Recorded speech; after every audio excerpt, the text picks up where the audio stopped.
सद्गुरु श्री ब्रह्म चैतन्य महाराज गोंदवलेकर, इनका प्रवचन 17 दिसंबर। सब दुखों की जड़ देह बुद्धि है। परमार्थ का विषय सच में थोड़ा कठिन ही है और सबके लिए रुकावट लाने वाला है। जिसे इस विषय के बारे में जानना है, उसे मैं कौन हूँ ये जानने के बजाय मैं कौन नहीं हूँ ये जान लेना महत्वपूर्ण है। किसी पगडंडी से जाते समय वो राह भूलकर किसी और ही मार्ग पे जाने लगे तो आगे का सारा व्यवहार बिगड़ जाता है। कोई गणित हल करते समय एक आंकड़े की गलती हुई तो आगे का सारा गणित गलत होता जाता है, या फिर किसी रोग का निदान बराबर नहीं हुआ तो उसके लिए नियोजित की हुई दवाई व्यर्थ हो जाती है। उसी तरह मनुष्य के सर्वसामान्य गुण धर्म का आकलन ठीक से नहीं हुआ तो इन गुण धर्मों के आधार पर बनने वाला परमार्थ का मार्ग जान लेना बहुत कठिन हो जाता है।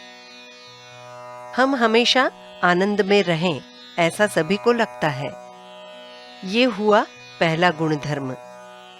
इस आनंद में हम चिरंतन रहे, या कम से कम इस आनंद की अपेक्षा में तो हम चिरंतन रहे ही, ऐसा भी हमें लगता है। सच देखें तो मरण किसी को भी अच्छा नहीं लगता।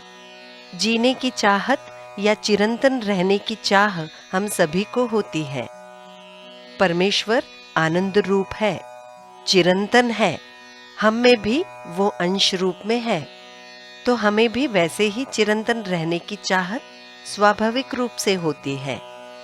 परंतु मूलतः अपनी राह चूकती गई और आगे का सारा व्यवहार भी चूकता गया।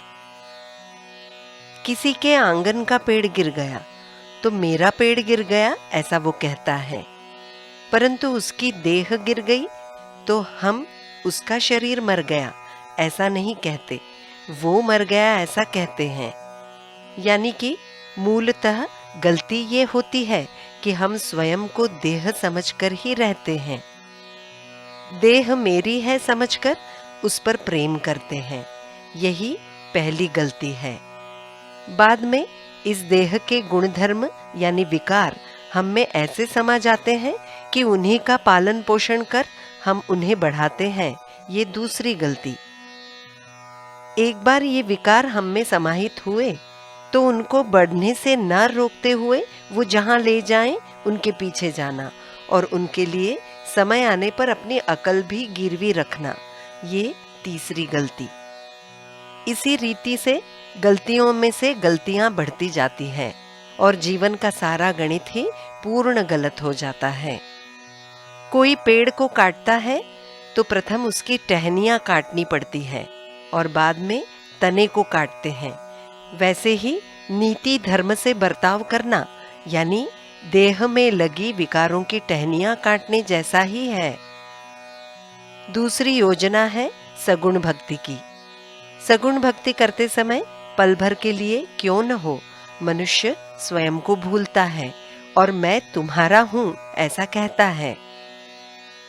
इस भगवान का निरंतर सहवास कहीं से प्राप्त होता होगा तो उसके नाम से ही।